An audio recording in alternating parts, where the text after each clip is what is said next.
Olá, eu sou o professor Evandro, da área de italiano da Faculdade de Letras da UFMG, e hoje vou falar um pouquinho sobre as reflexões de Dante Alighieri a respeito da língua e da linguagem, tendo como ponto central a principal obra que traz essas reflexões, que é o De Vulgari Eloquentia.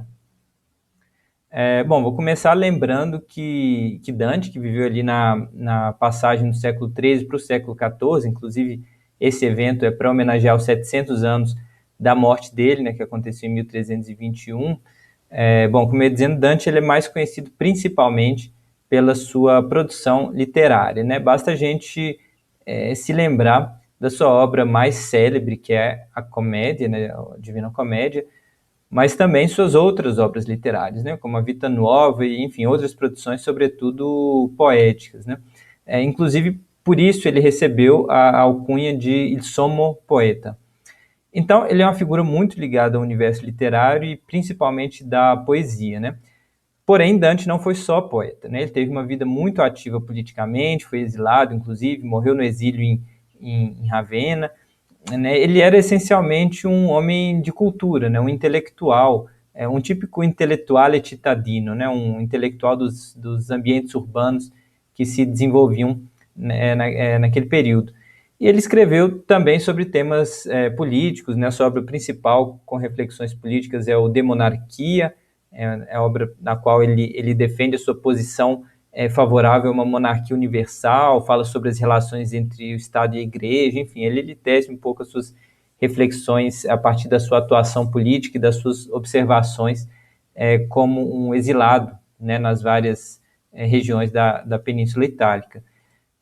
Dante também escreve sobre filosofia, né, e tanto os temas políticos quanto filosóficos e outros também, de caráter, podemos dizer, científicos, eles vão aparecendo bastante na própria Divina Comédia, né, e isso é inclusive uma das características que tornam a Divina Comédia essa obra grandiosa que ela é, né?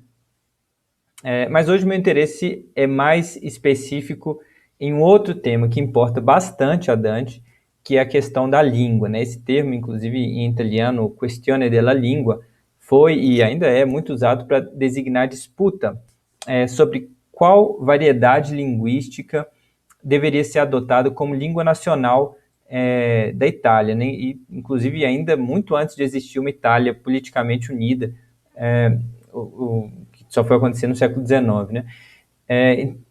Digamos assim, ápice dessa disputa, né, da questione della lingua, se deu entre o século XVI, principalmente com Pietro Bembo, e o século XIX, né, que foi quando aconteceu a unificação política da Itália, e a gente pode considerar Dante talvez como um dos precursores dessa questão, porque já ali no início do século XIV ele trata de temas linguísticos que vão ser elaborados nos séculos seguintes e vão dar margem para muita discussão no âmbito da questione della lingua.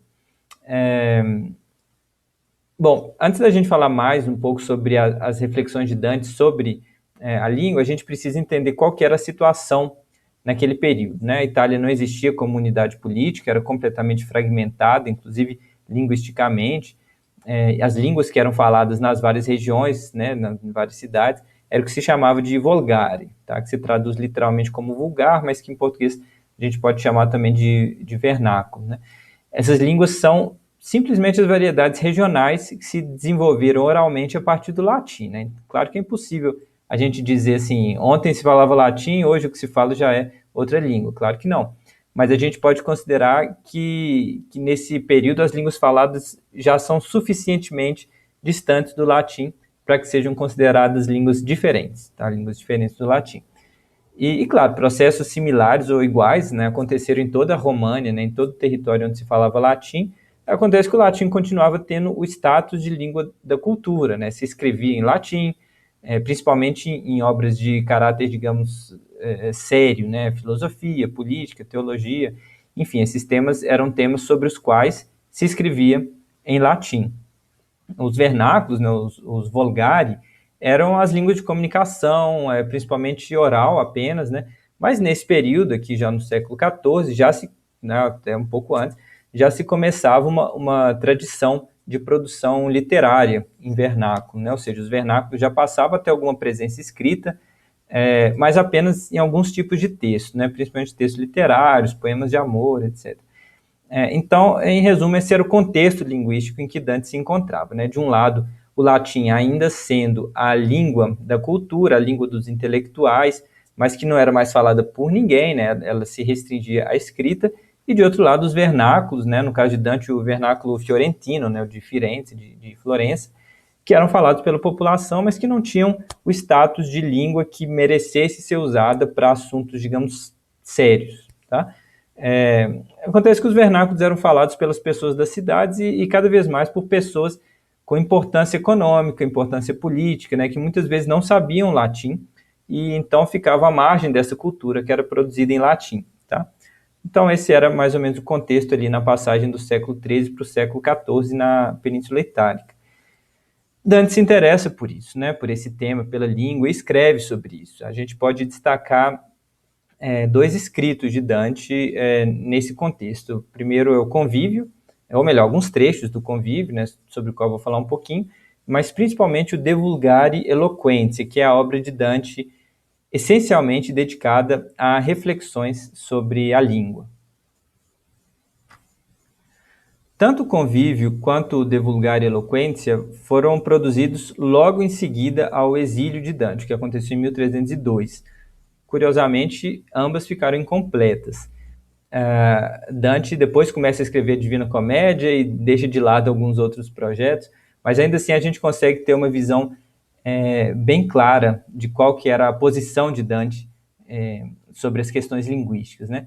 Do Convívio, como eu disse, nos interessam só alguns trechos, né? Isso é porque o Convívio não é uma obra dedicada a reflexões linguísticas, mas é relevante mencionar esses trechos do Convívio quando a gente estuda a visão de Dante sobre essas questões. O Convívio é, na verdade, uma obra doutrinária, uma obra educativa, quase didática. Tá? A sua finalidade é educar os leitores sobre temas filosóficos, metafísicos, políticos. Né? O próprio nome da obra sugere isso, né? Porque convívio significa banquete, e a ideia de Dante é oferecer um banquete de sabedoria sobre temas variados. Né? Esse era um tipo de texto produzido naquela época, né? Existem outros textos do tipo, mas o mais interessante é que, de maneira geral, essas obras elas eram escritas em latim, né? Para o público de intelectuais, homens de vasta cultura, que se dedicariam ao estudo desses temas. Acontece que o Convívio ele é escrito em vernáculo fiorentino, né? No vernáculo de Firenze. E por que isso? Né? Em um trecho do Convívio, Dante quer justificar essa escolha, né? Ele quer justificar por que ele não está escrevendo essa obra em latim como seria o esperado. Né? Ele sente a necessidade de justificar, né? A verdade é essa, porque né, ele está escrevendo em uma língua que não era a língua esperada para aquele tipo de texto. Né? E ele dá 3 razões para ter feito essa escolha. A primeira é que comentários em latim não seriam adequados para falar sobre canções, poemas que tinham sido escritos em vernáculo, tá? Porque essa é a forma de construção do Convívio. O Convívio é uma obra em que Dante apresenta poemas, canções e faz seus comentários em seguida. É um estilo de texto em que a prosa é apresentada como comentário a textos poéticos. Segunda razão, e essa é muito significativa, é que a finalidade do Convívio é ensinar a muitas pessoas, e não apenas aos poucos cultos que sabiam ler em latim. Né? Dante escolhe como destinatário do Convívio não os intelectuais, digamos, profissionais, tá? Mas aqueles que não puderam se dedicar profissionalmente aos estudos. Isso não significa que o público dele seja o povo, né? Mas uma classe dirigente, eminentemente urbana, né, que se dedica a atividades economicamente fortes, e que eram pessoas, claro, em primeiro lugar, que sabiam ler, né, que já é uma parcela pequena da população, mas que não tinham acesso ao latim, que naquela época já estava ficando cada vez mais restrito aos intelectuais de profissão, né, aos escritores, aos filósofos, aos teólogos. Né. Dante escreve, inclusive, que o vernáculo é uma luce nuova, ou um sole nuovo, que vem para iluminar aqueles que vivem nas trevas, né, da ignorância, pelo simples motivo de não conhecerem a língua tradicional da cultura naquele tempo, que era o latim. Né? E, por fim, a terceira razão, que também é bem interessante, é o que Dante chama de naturale amore della propria loquela, ou seja, o amor natural pela própria língua, pelo próprio falar.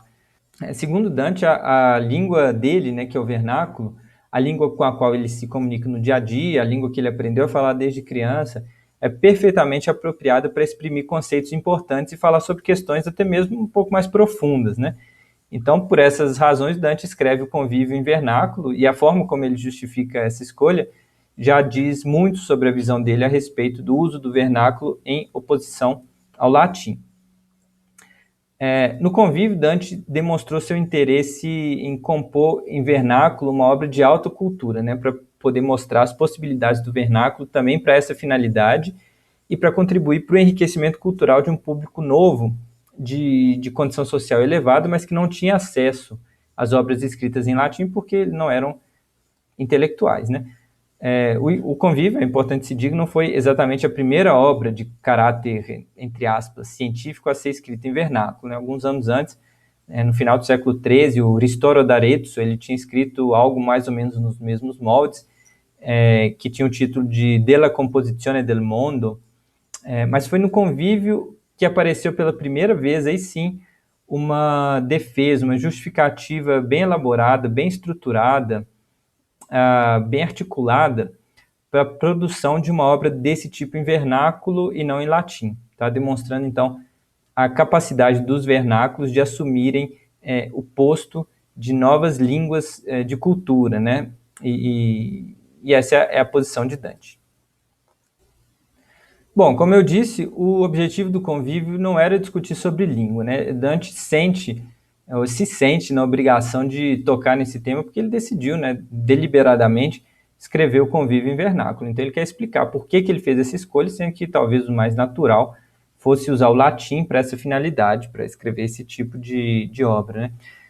Porém, Dante escreveu também uma obra justamente com a finalidade de falar sobre língua, de falar inclusive sobre a linguagem de uma forma mais ampla, né? E essa obra é o De Vulgare Eloquentia.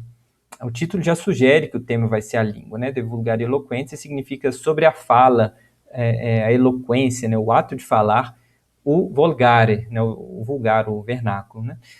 O De Vulgare Eloquentia foi escrito mais ou menos no mesmo período em que o Convívio foi escrito, corresponde ali aos primeiros anos de exílio de Dante, e assim como o Convívio não chegou a ser concluído, né? Mas uma característica importantíssima dessa obra é a língua em que ela foi escrita, né? Ela foi escrita em latim, né? Diferentemente do Convívio, né? E é muito interessante a gente pensar na razão pela qual ela foi escrita em latim, né? Enquanto o Convívio tinha sido escrito em vernáculo.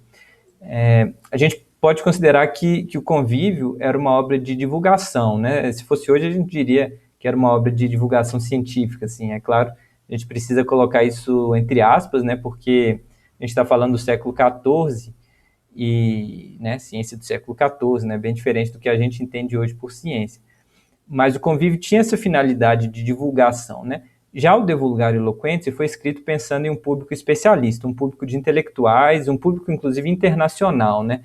Quando eu falo internacional, eu quero dizer de fora de Firenze, ou no mínimo de fora da Toscana, né? Se ele, Dante sabia, se ele escrevesse em fiorentino, o alcance, inclusive, fora da Península Itálica, né? Fora da Itália mesmo, o restante da Europa, seria muito mais limitado, né? Essa escolha é mais ou menos a escolha que nós fazemos hoje quando escrevemos um artigo em inglês, né? Quer dizer, para alcançar um público internacional muito mais amplo. Então, Dante escreve De Vulgare Eloquentia na língua oficial da ciência, entre aspas, daquele período. E, bem, o que o Dante fala de tão interessante sobre a língua no De Vulgare Eloquentia? Ele tenta explicar várias coisas que para a gente hoje são até óbvias, né? Mas que no tempo dele não eram alvo de pesquisas tão profundas, né? A linguística se desenvolveu principalmente no século XX, né? As pessoas muitas vezes tendem a achar que a linguística, e por linguística eu chamo a ciência da linguagem, tá? Então, a abordagem científica para o fenômeno da linguagem, né? As pessoas tendem a achar que a linguística é muito antiga, né? Bom, refletir sobre a língua é, sim, algo que se faz desde a antiguidade. Mas refletir sobre a língua a partir de uma perspectiva que a gente pode chamar de científica é algo até bem recente, né? Então a gente precisa dar uma colher de chá para o Dante, lembrar que ele estava sendo um pioneiro um pouco no tempo dele, tá? Então, vamos lá. Dante, como um bom cristão, né, ele não questiona a Bíblia e explica a diversidade entre as línguas do mundo, lembrando que o mundo de Dante era bem diferente do nosso, né, ele viveu antes de 1500, né, e ele explica essa diversidade das línguas do mundo usando o mito da Torre de Babel. Tá? Quer dizer, ele considera que havia uma língua só, né, na origem, que seria o hebraico, e que Deus, por punição aos homens, né, que queriam erguer essa grande torre, né, a Torre de Babel, Deus então teria misturado as falas, as línguas, e com isso os homens pararam de conseguir se comunicar. Teria sido então um castigo divino, né? É um mito que eu particularmente acho muito interessante, não é um mito apenas cristão, outras culturas também desenvolveram mitos parecidos de forma independente, e a partir daí então que Dante explica a diversidade linguística. E depois disso, né, ele explica então a diversidade linguística na Europa, né? E aí começa a parte interessante do raciocínio de Dante. Né? Segundo ele, tinha uma língua na Europa que surgiu a partir dessa divisão da Torre de Babel, né, uma das línguas que surgiram, que com o passar do tempo foi se modificando para chegar em 3 variedades. As línguas do norte da Europa, que hoje a gente chama de línguas germânicas, ele, Dante não fala em germânica, românica, mas seriam as línguas do norte da Europa. O grego, né, no sudeste da Europa, e no sul, na região mediterrânea, uma variedade que a gente chama, né, hoje de línguas românicas, e que interessa mais ao Dante, né, e segundo ele acabou se subdividindo em 3, então ele divide em língua doc, que é o occitano, né, o provençal, a língua do il, que é o francês, e a língua do si, que é o italiano, né, que veio a ser o italiano, né, ele reconhece que é o conjunto dos falares da Península Itálica. E ele se interessa principalmente, né, pela língua do si, né, e ele divide então em 14 variedades essas línguas da Itália. Ele faz essa observação, sendo 7 a Oriente e 7 a Ocidente, né? 7 à esquerda, 7 à direita dos Apeninos, né? Que é a cadeia de montanhas que divide a Itália verticalmente, né? Eu fiz aqui uma pequena árvore, né, do que seria então o entendimento de Dante a respeito das línguas da Europa, né? Interessante porque essa ideia de línguas-mãe que vão se dividindo em uma árvore filogenética é um conceito que só vai se desenvolver de forma robusta muitos séculos depois, né? Mas Dante já demonstrava compreender que as línguas da Europa tinham um parentesco entre si, né? Aliás, ele reconhece inclusive que todas elas são derivadas de uma mesma língua, né, que teria surgido a partir da maldição de Babel.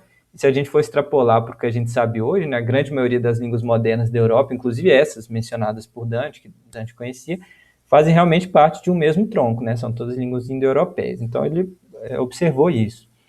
E ele também observou que as línguas do sul, né, que seriam as românicas, né, têm um parentesco ainda maior entre si. E, de fato, todas elas são derivadas do latim. Mas o mais interessante é que Dante não percebeu isso, né? Ele não percebeu que o occitano, né, o francês e os falares italianos, ele não percebeu que todas essas línguas eram aparentadas ao latim, né? O que para a gente hoje é muito óbvio, né? Naquela época não era, e para o Dante não era, né? Ele não percebeu, ele não observou isso. Né? Inclusive, para o Dante, o latim, né, que ele chama de gramática, era uma língua construída até. Ele considera que o latim é uma língua artificial, criada pelos homens cultos do passado, né, e uma língua invariável no tempo. Né? Então, o latim ele teria essa característica diferente das línguas da sua época, né, da época do Dante, como os vernáculos da Península Itálica, que, diferentemente do latim, para ele teriam se desenvolvido naturalmente por meio de um processo evolutivo. Né? Isso é muito interessante também no pensamento de Dante, né? Porque ele considera o fator tempo na mudança linguística. Né? Ele considera que há uma mudança ao longo do tempo nos vernáculos. Essa é uma ideia que também vai ser desenvolvida melhor séculos depois, né, na linguística moderna. Bom, no De Vulgare Eloquentia, Dante também elabora a sua posição referente ao uso dos vernáculos como línguas de cultura. Não vou entrar muito em detalhes sobre isso, porque não é exatamente meu foco aqui, mas é importante mencionar porque esse é um aspecto central do De Vulgare Eloquentia. Né? O Dante ele defende que nenhum dos vernáculos isoladamente seria suficiente para ter a carga, digamos, informacional que o latim tem. Né? Então, para isso, ele defende a adoção de um vernáculo ideal, que ele chama de um vulgare illustre, cardinale, aulico e curiale, que tivesse características de todos os falares da Península Itálica. Né? A gente sabe hoje que isso é uma visão restrita, né? Porque qualquer língua tem a capacidade de exprimir as mesmas coisas, né? Mas, ao mesmo tempo, Dante fala isso porque ele defende a existência de um poder político central, né? Então, é uma questão política também.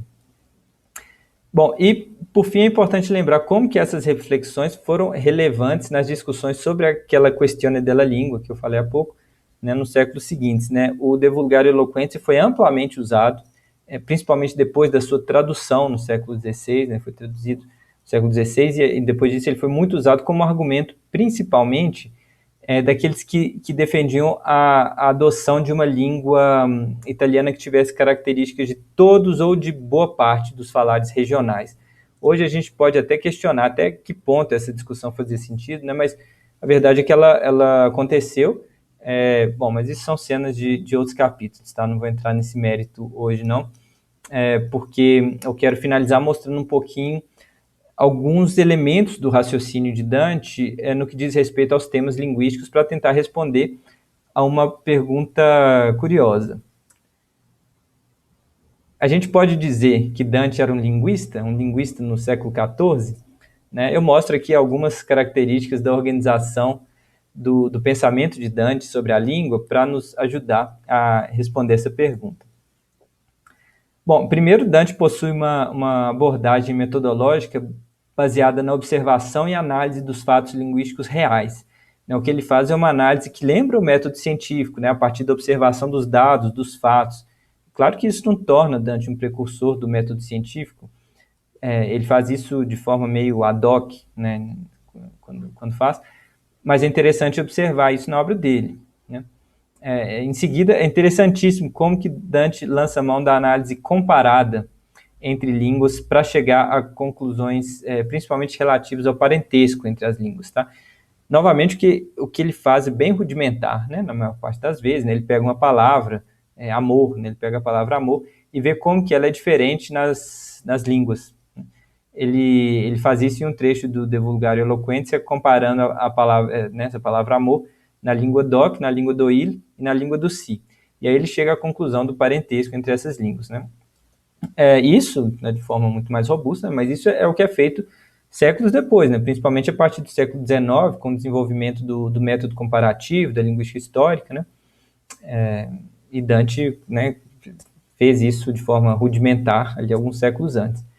Bom, além disso, Dante observa também que existe uma diferença entre a língua escrita e a língua oral, né? Isso para a gente hoje é bem claro, né? Mas naquele tempo nem tanto, né? E ele dá uma importância ao estudo da língua oral, que também só foi retomado muito tempo depois, né? E de forma muito interessante, Dante observa também o fenômeno da mudança linguística. Ele reconhece que as línguas elas mudam com o passar do tempo e dá até um exemplo, né? Em certo ponto ele diz assim: se hoje os habitantes de Pavia do passado, né, os habitantes antigos de Pavia, renascessem, eles falariam uma língua diferente dos paveses atuais, né, dos habitantes de Pavia atuais, né? Ele não reconhece que essa língua antiga poderia ser o latim, mas ao mesmo tempo ele não acredita que a língua seja estática, né, ao longo do tempo.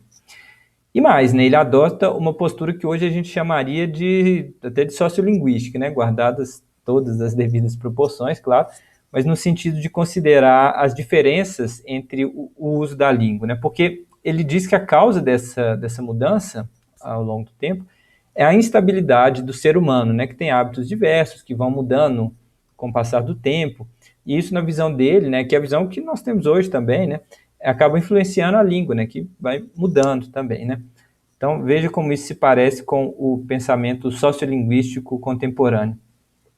Ele, inclusive, percebe que em uma mesma cidade, em regiões diferentes, se fala de maneira diferente, né. Ele dá um exemplo de Bolonha, né, onde, segundo ele, os bolonheses de Borgo San Felice e de Strada Maggiore, né, que são duas regiões, dois bairros da cidade, falam de maneira diferente, né. Ele não só observa isso empiricamente, né, mas também ele considera que isso é uma informação relevante para colocar na sua obra, né, e é algo que nós, linguistas, hoje, também consideramos bem relevante, né. E, por fim, queria destacar que Dante observa também o caráter arbitrário da linguagem, né. Existe um fator religioso aí, porque Dante considera que a língua dada por Deus ao homem e à mulher no Jardim do Éden era uma língua natural, né, uma língua talvez até perfeita, né, mas que depois do episódio da Torre de Babel isso mudou e as relações entre os nomes e as coisas passaram a ser meras convenções, né. Esse conceito é um conceito chave da linguística moderna. O Saussure fala isso, né, fala sobre isso, sobre a arbitrariedade do signo no início do século XX, né?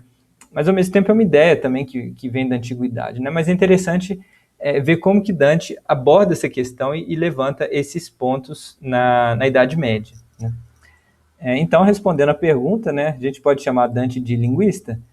Bom, ele no mínimo é um estudioso da língua, né, um atento observador dos fenômenos linguísticos do seu tempo, né, e ele aplicou métodos que viriam depois a ser desenvolvidos com mais robustez, né, inclusive séculos depois, né. Então, mesmo que ele não seja um linguista de carteirinha, as reflexões dele, né, principalmente no De Vulgare Eloquentia, têm muitos méritos, mesmo aos nossos olhos, 700 anos depois. Bom, essa é a mensagem que eu gostaria de passar hoje, né? Agradeço pela atenção. Meus contatos estão aí na tela, né? Fico à disposição para quem tiver interesse nesse e em outros temas relacionados à língua italiana, à história do italiano e à linguística românica em geral. Tchau.